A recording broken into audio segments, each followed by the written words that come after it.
Hi friends, welcome to my channel ప్రభా vlogs. మునక్కాయ అంటే ఇష్టపడిన వాళ్ళు ఉండరేమో కదండి.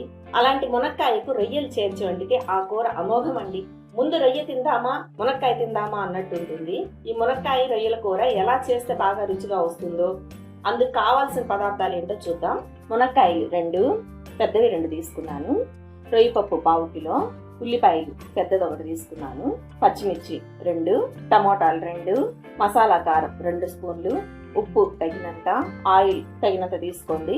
అల్లం వెల్లుల్లి పేస్ట్ 1.5 స్పూన్, కొబ్బరి powder 1 spoon, garam masala powder 1 spoon, జీడిపప్పు 10 తీసుకున్నాను, కొత్తిమీర కొంచెం ఎక్కువే తీసుకున్నాం, పోపు గింజలు. ఇప్పుడు ఎలా చేయాలో చూద్దాం. గిన్నె వేడి చేసుకుని ఆయిల్ వేసుకుందాం.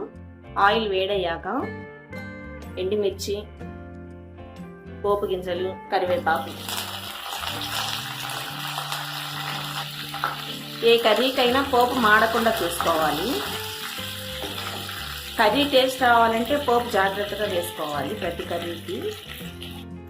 ఉల్లిపాయ ముక్కలు, పచ్చిమిర్చి వేసుకొని వేయించుకోవాలి.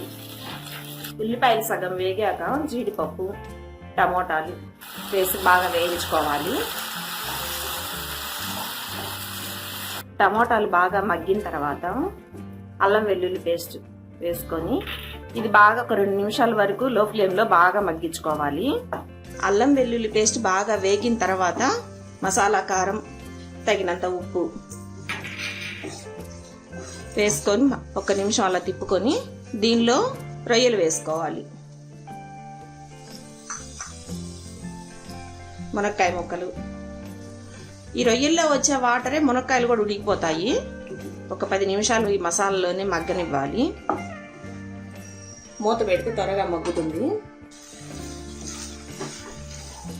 ఇలా మగ్గిన తర్వాత గ్రేవీకి సరిపడా వాటర్ వేసుకోవాలి. ఇప్పుడు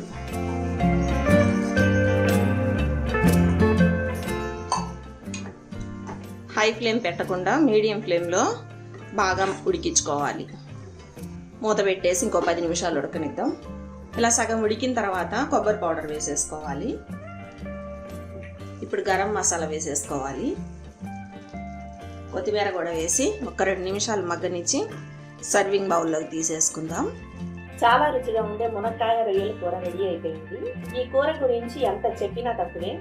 మీరు కూడా ట్రై చేసి ఆ రుచిని ఆస్వాదించండి. మా ప్రభా వ్లాగ్స్ సబ్స్క్రైబ్ చేసుకోవడం మాత్రం మర్చిపోకండి.